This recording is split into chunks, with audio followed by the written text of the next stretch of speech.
বন্ধুরা, আমি তানুভা বলছি। বন্ধুরা, আজকে তোমাদের মা ছেলেকে নিয়ে যে ঘটনাটা বলবো, এই সব ঘটনা সাধারণত কেউ কাউকে বলে না। তাই সবাই পুরোটা মন দিয়ে শুনলে দাঁড়িয়ে যাবে। আমি তমাল, জয়পুরহাট থেকে 20 কিলোমিটার গভীরে এক অজপাড়া গায়ে থাকি। আমার পরিবারে আমার মা আর আমার বাস। পরিবারে আমরা দুজন ছাড়া আর কেউ নেই। বাবা করোনায় মারা যায়। গ্রামের সর্বদক্ষিণে আমাদের বাড়ি। তারপরে আর কিছুই নেই। পাহাড় জঙ্গলে ভর্তি, যেখানে কসমিনকালেও কেউ আসে না। বাড়ির সাথে লাগোয়া কয়েক বিঘা জমি থাকায় আমাদের মা ছেলের সংসার কোনোমতে চলছে। বাবা মারা যাওয়ার পর পড়াশোনা বাদ দিয়ে মার সাথে মাঝে মাঝে কৃষিকাজ করি। সবজির ক্ষেত করি বলে আমরাই যা করার করি। আর আমি একটা কাপড়ের দোকান চালাই। তো দুজনের সংসার বেশ চলছে। আমার বয়স 19 আর আম্মার 36। 16 বছরে বিয়ে হয়ে 1 বছর পরেই আমি পৃথিবীতে আসি। আম্মার গায়ের রং প্রচণ্ড ফর্সা। শুনেছি নানিও নাকি ফর্সা ছিল, তাই আম্মার এমন। আম্মার শরীরের রঙের মতোই অপরূপ সুন্দরী তিনি। এমন চেহারার রূপসী নারী আর নেই আমাদের গ্রামে। কেউ বলবে না তার 19 বছরের সন্তান আছে। 24-25 বছর বয়সী বিবাহিতা নারীর মতো একদম। আম্মার সাথে আমার মনের প্রচণ্ড মিল। আমায় ভীষণ ভালোবাসে আম্মা। কখনো একটু বকাও দেয়নি জীবনে। বলে আমি তার সবকিছু। যাই হোক, আসল ঘটনায় আসি। আম্মাকে নিয়ে কখনো আমার মনে খারাপ চিন্তা ছিল না। সাধারণ মা ছেলের মতোই। তবে বয়সের সাথে সাথে নিজের বয়সের চেয়ে বড় মেয়ে ও মহিলা দেখে মনে সুপ্ত বাসনা তৈরি হতে থাকে। স্কুলে পড়ার সময় কখনো ক্লাসের মেয়েদের দেখতাম না। ম্যাডাম বা আন্টিদের প্রতি নজর যেত সবসময়। আর এখন এটা আরও বেড়ে গেছে। 19 বছরে অনেকেই বিয়ে করে, কিন্তু আমার এখনো হয়নি। তার উপর কাপড় বিক্রি করি। দোকানে মহিলাদের পোশাকই বেশি। খুব কষ্টে তাদের সামনে নিজেকে সামলাই। আর তার উপর গ্রামের একমাত্র কাপড়ের দোকান আমার বলে সবাই এখানেই আসে কেনাকাটা করতে। গ্রামের এমন কোনো মহিলা বা মেয়ে নেই যাদের ওই কাপড়ের সাইজ আমি জানি না। ভাগ্য ভালো হলে প্রায় মাপ নিতে গিয়ে কৌশলে হাত বুলিয়ে মনের আশ মিটাই। এমন করে আরও বেশি খালা কাকিদের প্রতি আগ্রহ বাড়ছে। এমন করেই যে একদিন আমার জীবনের মোড় ঘুরবে তা কখনো কল্পনাও করিনি। হঠাৎ এক রাতে স্বপ্নদোষ হল। মা ছেলে দুজন মানুষ, তাই একটা ঘর দিয়েই চলছি আমরা। আম্মা আমার বিপরীত পাশে একটা খাটে ঘুমায়। আমাদের মাঝে চাদরের বেড়া দেয়া। তো উঠে বসে দেখি বিছানা একদম তলিয়ে গেছে ভিজে। লুঙ্গির শুকনো অংশ দিয়ে বিছানায় ভেজাটুকু কোনোমতে মুছে টয়লেটে গেলাম। টয়লেট শেষে ঘরে ঢুকতেই হঠাৎ চোখটা আম্মার দিকে গেল। আর চোখ আটকে গেল সেদিকে। শাড়ি উপরে উঠে পায়ের কিছুটা বেরিয়ে আছে। কিন্তু এইটুকু দেখে আমার চোখ আটকে গেল। নিজের অজান্তেই কেমন একটা ঘোরে হারিয়ে গেলাম আমি ও এগিয়ে আম্মার কাছে গেলাম। আম্মা গভীর ঘুমে আছে। নিঃশ্বাসের সাথে বুকটা উঠানামা করছে। আর কেউ যেন আমার বুকে ঢাক পেটাচ্ছে। মন ভরে অধীর আগ্রহে আম্মার রূপ দর্শন করছি। হঠাৎ আম্মা আড়মোড়া ভাঙতে লাগল ঘুমের মাঝে। আমি দ্রুতে নিজের বিছানায় এসে শুয়ে পড়ি। সারা রাত শুধু আম্মার কথা ভেবেই পার করলাম। ঘুমাতে পারলাম না। অনেকক্ষণ পরে চোখ বুজলাম। সকালে উঠে উঠোনে গিয়ে দেখি আম্মা গরুর দুধ দোহাচ্ছে। আগেও দেখেছি, কিন্তু আজ চোখে পড়ল আম্মার পিঠ অনেকটা খোলা। মসৃণ ত্বকের পিঠ দেখে সাবানের অ্যাড করা নায়িকা সব ফেল। রাতে আম্মার সামান্য সৌন্দর্য দেখেই আমি আম্মার প্রতি নিষিদ্ধ আকৃষ্টতা অনুভব করতে লাগলাম। এটা খারাপ বা ভালো এমন কোনো চিন্তাই মাথায় আসছে না। আম্মার পিছনে দাঁড়িয়ে দেখেই যাচ্ছি। হঠাৎ আম্মা পিছন ফিরলে চমকে গেলাম দুজনেই। ছি ছি, আম্মা বুঝে ফেলল না তো? কিন্তু আম্মা বলল, কি সোনা, ঘুম ভাঙছে তোমার? বলে রাখা ভালো, আম্মা আমাকে সবসময় সোনা ডাকে আর তুমি করেই বলে। যাই হোক, আম্মার কথায় মনে হলো না যে সে বুঝেছে আমি কি করছিলাম। আম্মা, যাও মুখ ধুয়ে আসো। খাবার দিচ্ছি। আম্মা, আজকে দুধ খাবো। আম্মা, এই দুধ খাবা? আমি মনে মনে অন্য কিছু বলতে লাগলাম। আম্মার ডাকে সম্বিত ফিরল। আম্মা, এই দুধ মাত্র দোহাইতেছি। গরম না করলে খাবা কিভাবে? আমি এভাবেই খাবো। তুমি খাইয়ে দাও। আম্মা, আচ্ছা আসো। এই নাও পাগল ছেলে। আম্মা গ্লাসে করে দুধ ঢেলে এগিয়ে দিল। আম্মা মুচকি হেসে আমার চুল আউলে দিয়ে বলল, এখন যাও হাত মুখ ধোও।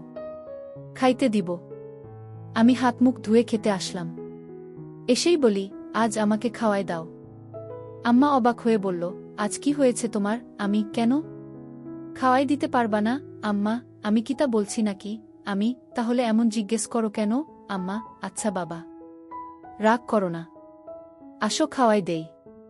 আম্মা খাইয়ে দিচ্ছে এমন সময় বললাম, আচ্ছা আম্মা, তুমি আমাকে ভালোবাসো? আমার এমন প্রশ্ন শুনে আম্মা এক প্রকার ভয় পেয়ে বলল, কি হয়েছে তোমার? আজকে এমন কেন করতেছ? শরীর খারাপ নাকি? বলে আম্মা আমায় কপালে গালে ছুঁয়ে দেখতে লাগলো জ্বর আছে কিনা।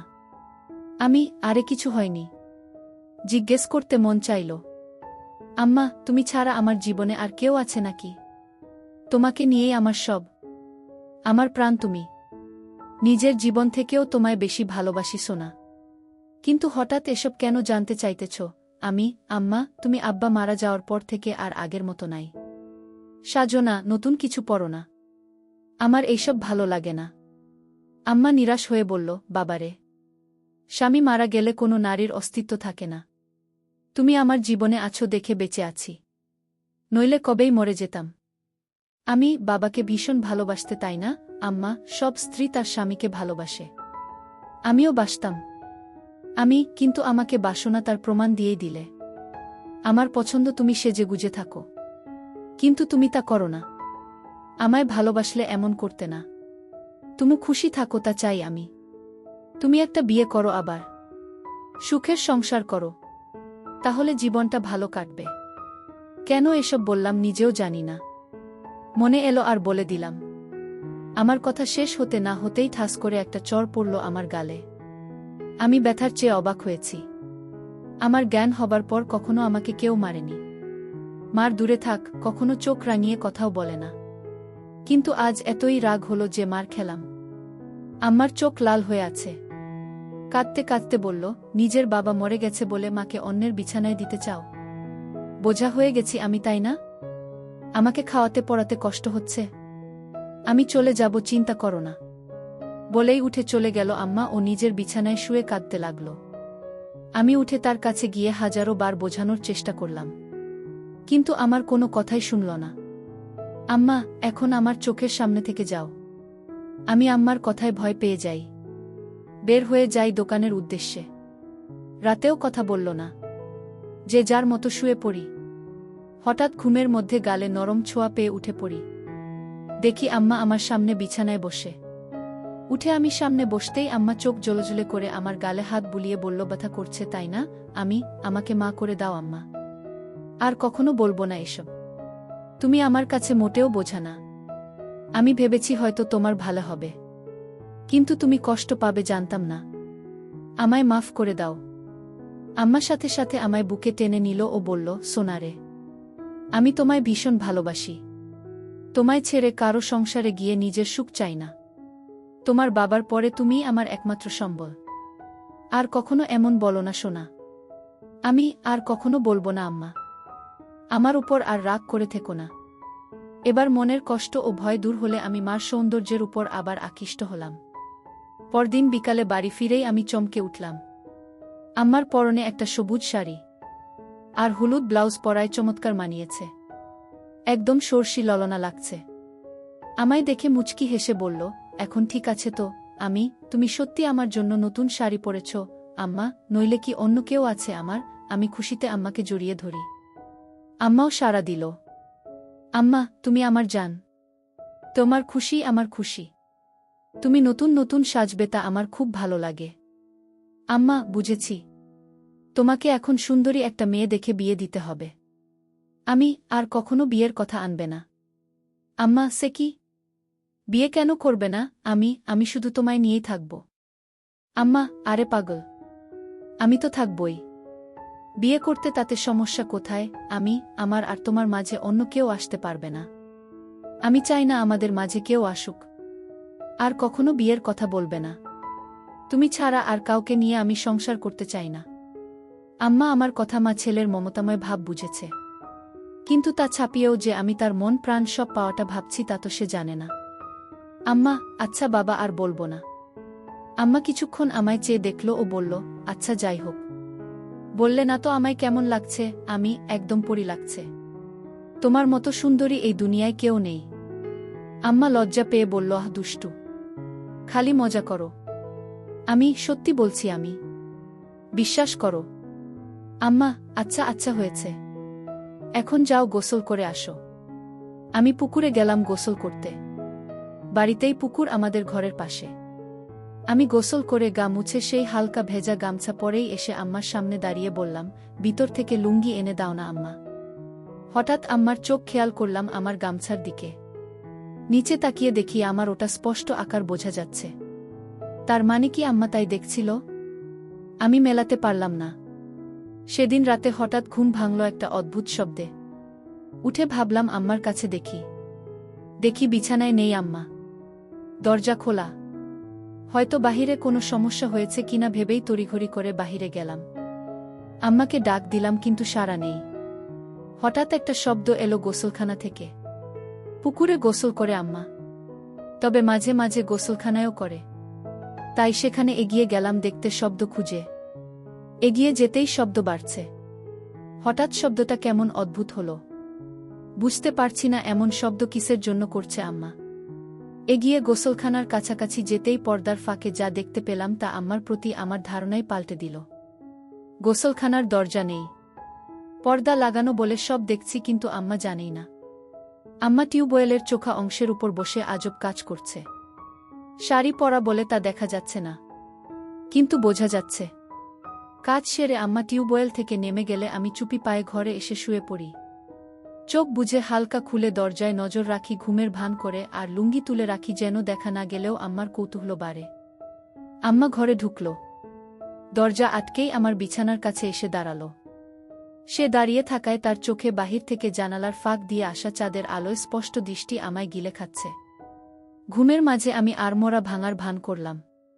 তাতে আম্মা তড়িঘড়ি করে চলে গেল নিজের বিছানায়। আমার মন খুশিতে নেচে উঠল আমার প্রতি এতই আকর্ষণ দেখে।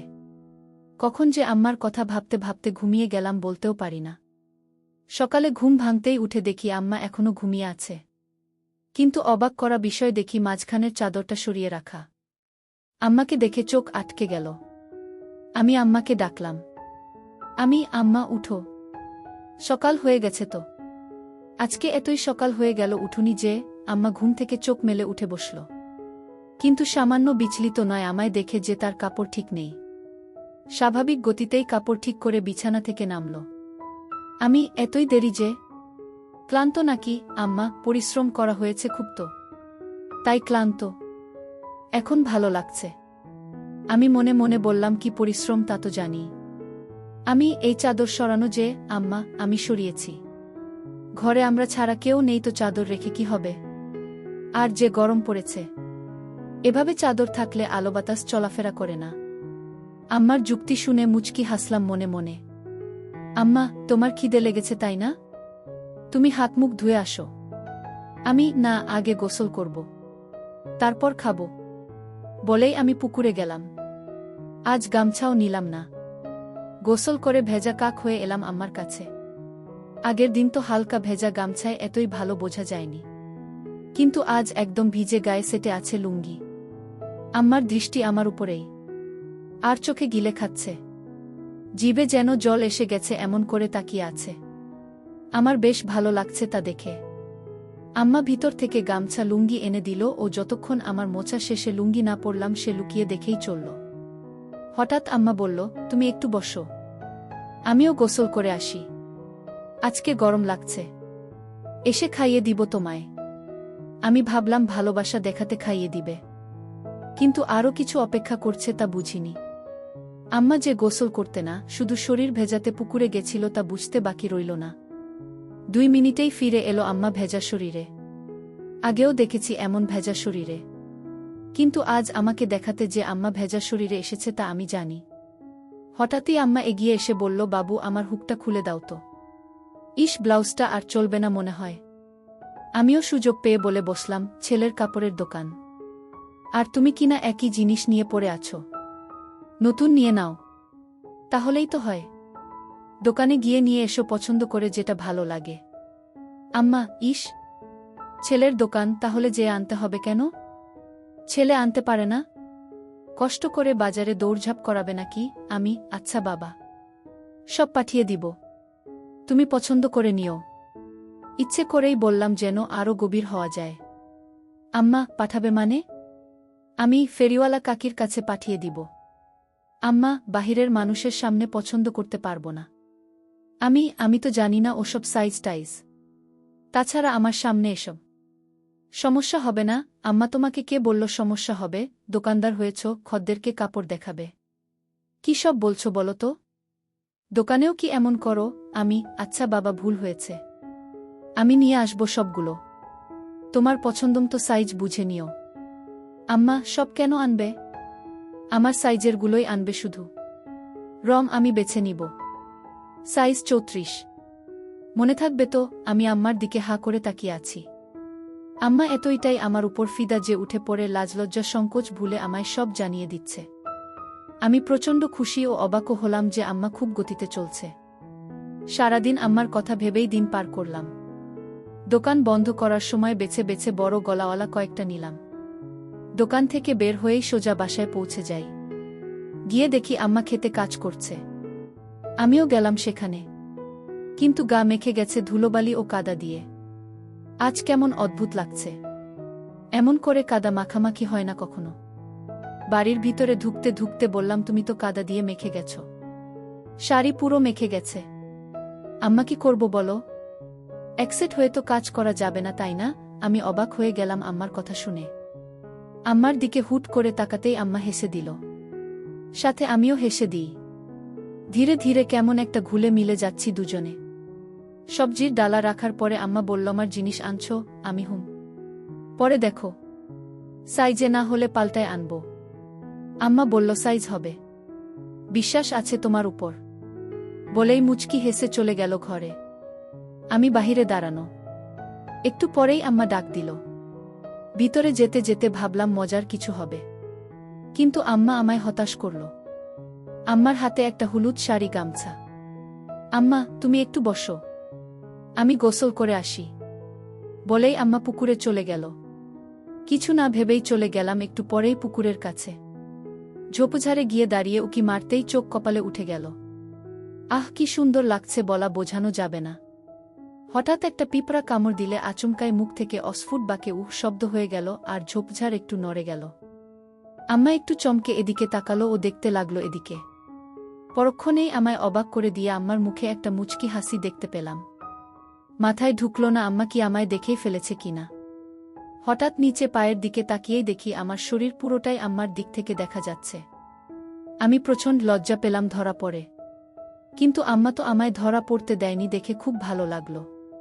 আম্মা এবার দেখাল কারিশমা। আগে পানিতে একটা ডুব দিয়ে পানি থেকে উঠল।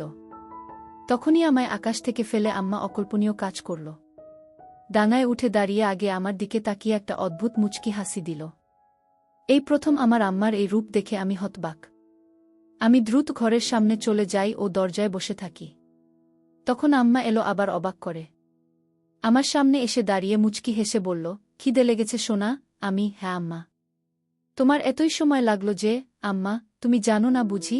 আমি ভ্যাবলার মতো তাকিয়ে আছি আম্মার চোখে। দুজনই একটু আগের বিষয়টা জানি, কিন্তু কেউ স্বীকার করে এগোতে পারছি না। সময় নিচ্ছি, কিন্তু আম্মার এক ধাপ এগোনো হয়ে গেছে।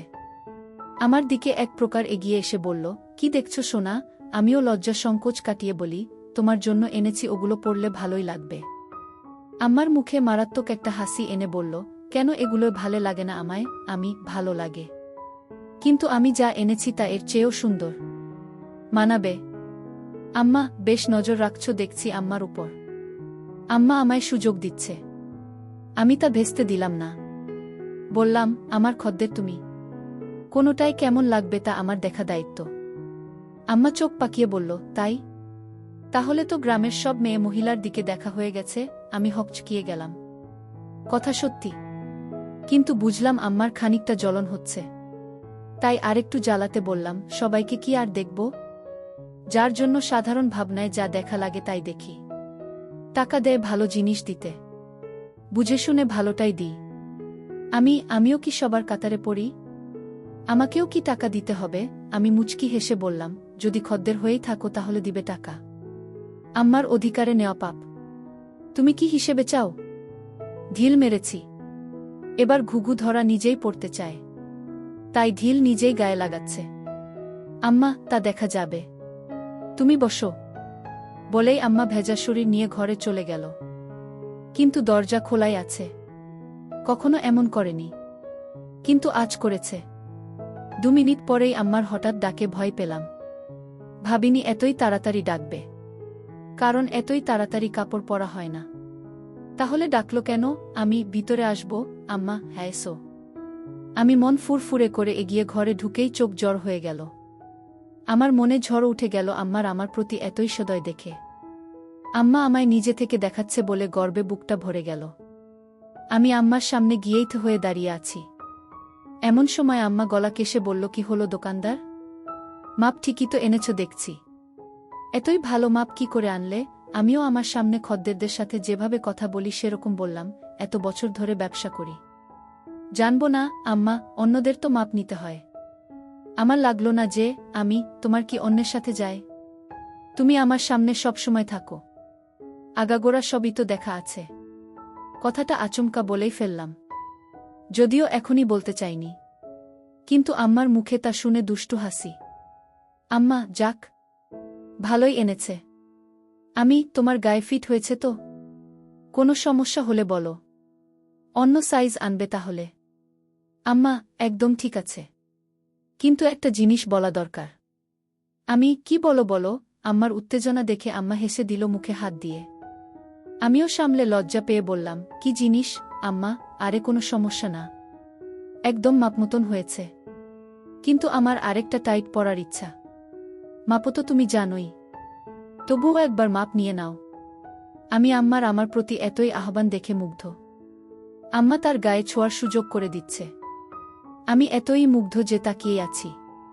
আম্মা, তুমি মনে হয় মাপ নিবে না? সরো, কাপড় পরে নেই। আমি, আরে না, এই তো নিচ্ছি। এক প্রকার দৌড়ঝাঁপ করে ফিতা এনে আম্মার সামনে দাঁড়ালাম। অন্যদের তো স্বাভাবিকভাবেই মাপ নিই, কিন্তু আম্মার সামনে এসে বুক ধরফর করছে। কোনো পাশ থেকে শুরু করব তাই বুঝতে পারছি না। এতই পাগল হয়েছি যে কিসের জন্য মাপ নিব তাই জিজ্ঞেসই করিনি। আম্মা মুচকি হাসছে আমার কান দেখে। আমি, কি হলো, হাসছো কেন? আম্মা, কিসের মাপ নিবে তুমি? জিজ্ঞেস করেছ? আমি, ও তাই তো। কিসের? আম্মা, জামা। পাগল ছেলে, তুমি যে দোকান করো কিভাবে জানি না। নাও এই ধরো। বলেই আম্মা হাত দুটো দুদিক ছড়িয়ে দিল। আমি একটু ঝুঁকে পিছন দিয়ে ফিতা এনে বুকের উপর রাখলাম। এখনো টাইট করিনি। আম্মা তাও বলল, আরো টাইট। আম্মার বুকে একটা কাঁপুনি হলো আর মুখে পাগলাটে একটা চাহনি। আমার চাহনি দেখে আম্মা একটু বিরক্ত হয়ে বলল, খদ্দেরদের সাথে এমন আচরণ করো তুমি? একটা মাপ নিতেও এত সময় কেন? আমি, যত যাই হোক, তুমি তো আম্মা। আম্মা, তাতে কি হয়েছে? কাজ কাজের জায়গায়। বাহিরে হলে কি এতই স্বাভাবিকভাবে তোমায় বলতে পারতাম? তুমি নিজের পেটের সন্তান, তাও যদি এতই রংচং করো। লাগবে না, যাও। বলেই আম্মা সরে যেতে নিলে আমি হাত ধরে বলি, আচ্ছা এসো, মাপ নিচ্ছি। কত রাগ করে গো আম্মা, নয়তো কি করব? বাহিরের মানুষের কাছে গিয়ে মাপ দিব? আম্মা, আচ্ছা হয়েছে, এসো। হাত ছড়াও। আম্মা, পারব না। পারলে সরিয়ে নাও। আম্মার এই অভিমান খুব ভালো লাগল। আমি এবার সংকোচ কেটে গেলাম, তাই আমিও এগিয়ে গেলাম।